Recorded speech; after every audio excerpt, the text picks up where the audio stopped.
Right guys, today, or in this quick video, we're going to be looking at a couple of things. One is, if you've not already seen it, it's going to be the sweet pea, the nipping out of the sweet peas, and talking as to sort of why we do that, or why you can do that. The other thing I'm going to look at today, in this, once again, quick video, is, in my case, the overwintering chilies.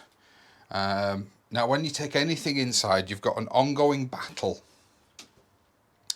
with aphid, with, they go by, I believe it's the same insect going by many names. I call them fruit flies, but you've got things living in your soil. You've got, I thought that was a grub then. So sort of the compost that you take into the house, generally speaking, has, I believe the proper term for them is fungus gnat.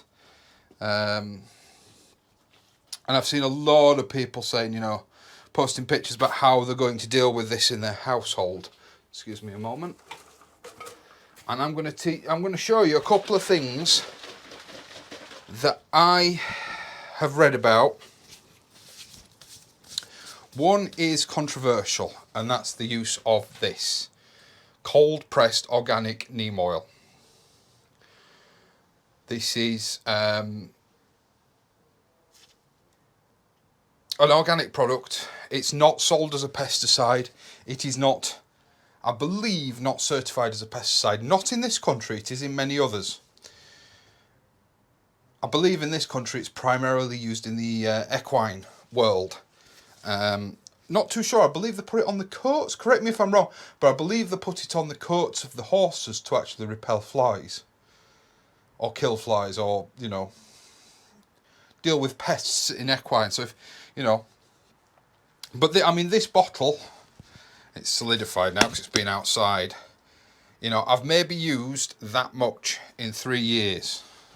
This one bottle, and all you do with it is you put. Now then, can I put this in sort of measurements for you guys? Yes. You put to a spray bottle like this, which this holds 600 millilitres. You put, I put around about 1 teaspoon of neem oil in. That's it. And around about the same of dish soap, preferably an organic one. Like Ecover or something like that, if you can get it. The only reason behind the dish soap is to help the oil emulsify into the water, because then you're going to fill it up to the correct level with water. Now, this spray I made up, oh God, about 2 months ago. And all you do is you go around your plants, make sure you're getting under the leaves, make sure you're getting on top of the leaves, make sure you get in the trunk, all the way around, all that good stuff.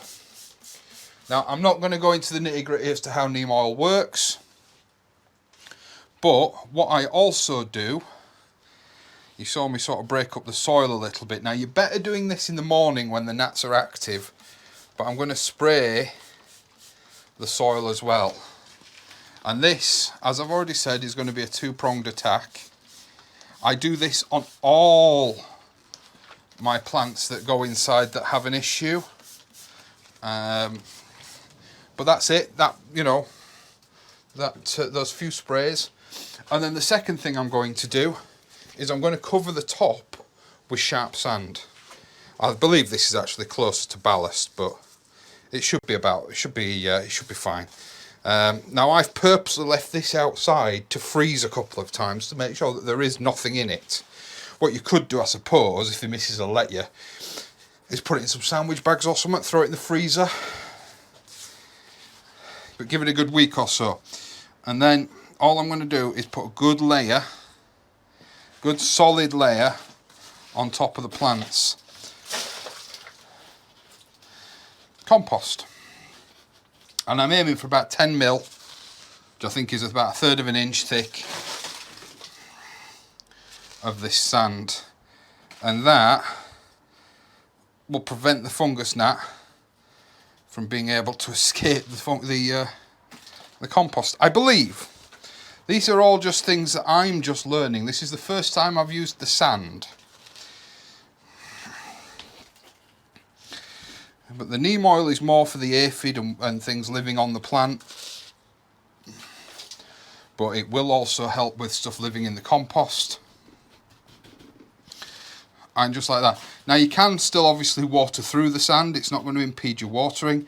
I bottom water everything. Everything sits in gravel trays.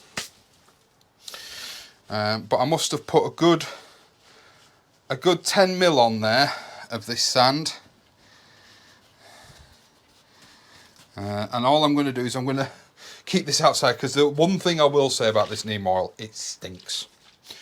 It's kind of a mixture of sweaty sock and garlic.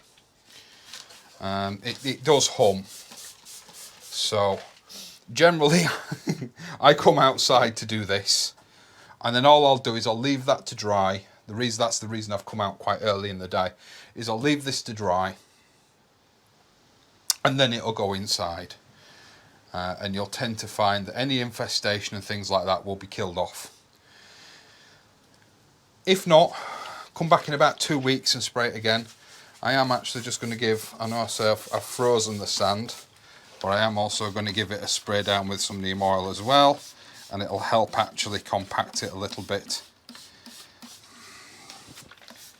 on top of the compost. But that's it. That's all I'm going to do. I'm going to try this. Don't forget to hit me up for a reminder as to how it goes. But these are my overwinter chilies. This is the jalapeno that you saw me do. I've got the pepperoncini to do as well. And like I say, after about an hour or so, when these guys have dried out a little bit, I'll take them back inside. Something I've never done before, which is I'm overwintering sweet peas. Now, they've grown massive roots at the bottom. I didn't put them in deep enough cells. That is apparent. That is very, very apparent. But what I'm going to look at today, or right now, is we're going to nip these off in the hope that it will stunt them, and that it will in turn cause them to send more side shoots out. Now, I don't have any nails, so I'm going to be using my secateurs. Probably not the best tool for the job, but that's what I've got.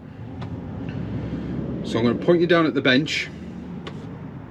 We'll get all these trimmed off. My understanding is you want to trim them off to somewhere between 3 and 4 inches, or 2 to 3 leaf nodes. So that's what I'm going to aim for. So we'll crack on.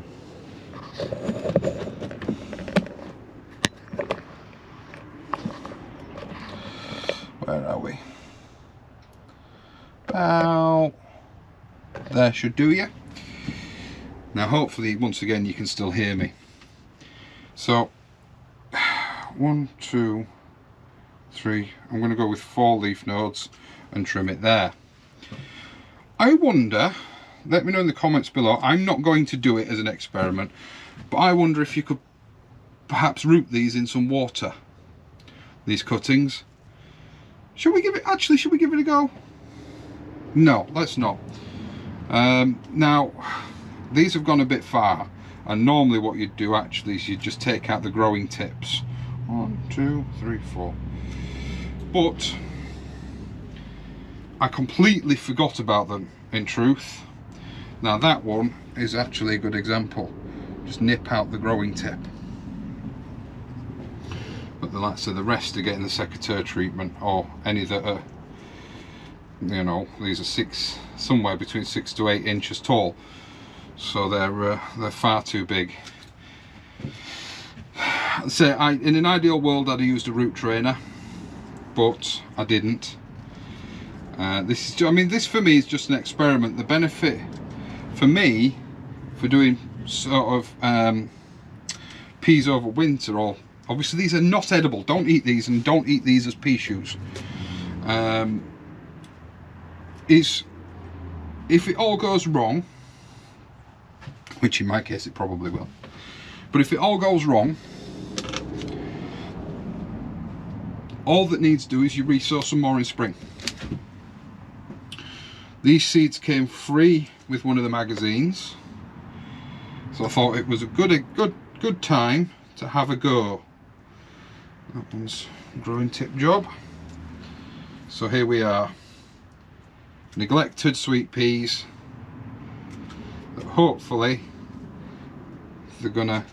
Now Richard, I know Richard sometimes watches my videos, and Richard, you will know which Richard you are, because I'm going to mention something, a comment that you made on somebody else's post about, I think it was actually about putting the tops out of the sweet peas, and he said the secret to doing something like this is knowing why you're doing it. And he was spot on with what he was saying. The reason I'm doing this is next year I would like lots of bushy sweet peas to cover a low trellis. If I wanted these to grow really tall, A, I probably would sow them in spring as opposed to now, but B, I wouldn't take these tops out. I would let them grow taller, probably put some bamboo skewers or something in just to support them, but I would let them grow taller with a view to maybe taking the tips out when they're considerably taller, and then bushing as they go up the trellis or up whatever you decide to grow them up.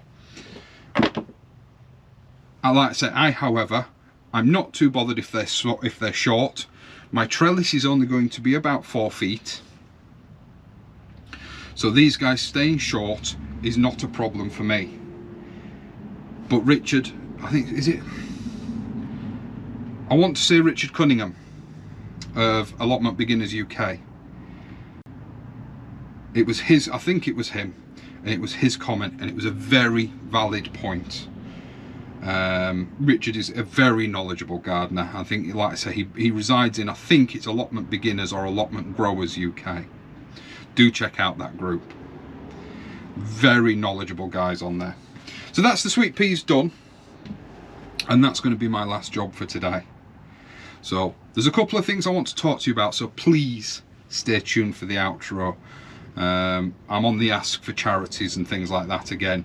I try to support charities as much as I can, and Grow Seed have got a giveaway going on with any purchase of a chili plant, a chili grower seed kit. So we'll talk about that as well. In fact, I'll probably intersect that into the middle of the video. So we're going to put these back on my water table. You see they've really rooted out the bottom. Hopefully they'll prune off as the water table dries out over winter. But we'll see. Like I said, the better thing is, if these guys fail, it's not the end of the world. So from me at home this week, or for this video, or part of this video, I'll see you later, and I'll see you on Sunday. I'm going to get on with some potting up. I have some more blackcurrant cuttings to pot up. Stay safe, stay well, and don't forget, all this prep work you do now will pay you back dividends next season. I'll see you later.